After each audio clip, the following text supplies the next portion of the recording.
Pour l'ESDES, les objectifs des oraux sont de faire connaissance avec le candidat et de regarder son projet d'orientation, de le creuser un peu avec lui et de voir s'il y a adéquation entre son projet et celui de l'ESDES et voir s'il va s'épanouir dans ses études à l'ESDES. C'est important de bien se préparer. Il faut qu'il déjà prépare bien son dossier parce que c'est un appui, le temps passe très vite.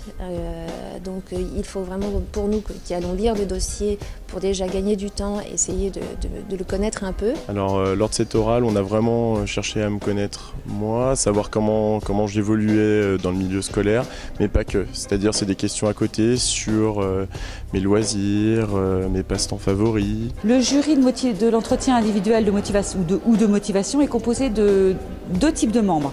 Un responsable de l'ESDES, un permanent, un enseignant, un permanent, et un professionnel d'entreprise qui, lui, connaît notre formation et qui projette le candidat dans 5 ans dans l'idée « est-ce que j'embaucherai cette personne dans 5 ans ?» Il ne faut pas qu'il y ait d'inquiétude, on reste bienveillant. Maintenant, c'est en fonction de comment on sent la personne. Notre but, c'est pas de la mettre mal pour qu'elle réponde tout de travers et qu'elle s'enlise. C'est qu'elle doit comprendre, cette personne, qu'on est là pour faire connaissance. J'ai le souvenir d'un jury qui était très souriant et du coup qui m'incitait à continuer et très compréhensif et je me sentais en confiance, quoi. En fait, au fur et à mesure du rendez-vous, j'ai compris que j'avais pas besoin de stresser en fait. C'était vraiment, contrairement à d'autres écoles où on essaie vraiment de nous avoir, ici c'était vraiment sur le but qu'on puisse discuter et que je puisse refléter ma personnalité.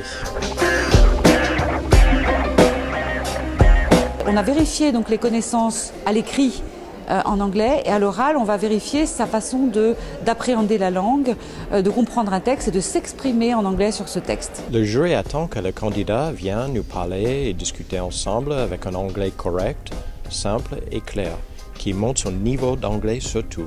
C'est un test de niveau. Ce n'est pas une question par rapport à avoir des bonnes réponses ou des mauvaises réponses, mais c'est de montrer ce qu'il sait dire en anglais. Pour l'oral d'anglais, je sais qu'avec mes professeurs dans mon école, j'avais pu en discuter avec eux. On m'avait posé des questions type un peu qu'on pouvait avoir dans certains types d'oraux.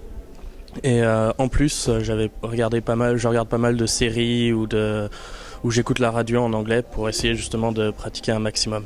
Pour l'oral d'anglais, le jury est un professeur, en général un native, un professeur, un anglais, un américain qui est enseignant à l'école et qui va engager cette conversation en anglais avec le candidat. Alors moi, un conseil que j'aime bien donner, c'est toujours avoir le sourire. C'est beaucoup plus agréable pour les gens et pour nous-mêmes en plus. Ça permet aussi de se décontracter un petit peu. Il faut faire attention à son langage parce qu'il faut savoir s'exprimer, c'est très important. Et aussi la tenue vestimentaire, faut être faut être correct, à l'aise parce qu'il n'y a pas forcément de tenue standard, donc c'est une question qu'on se pose tous.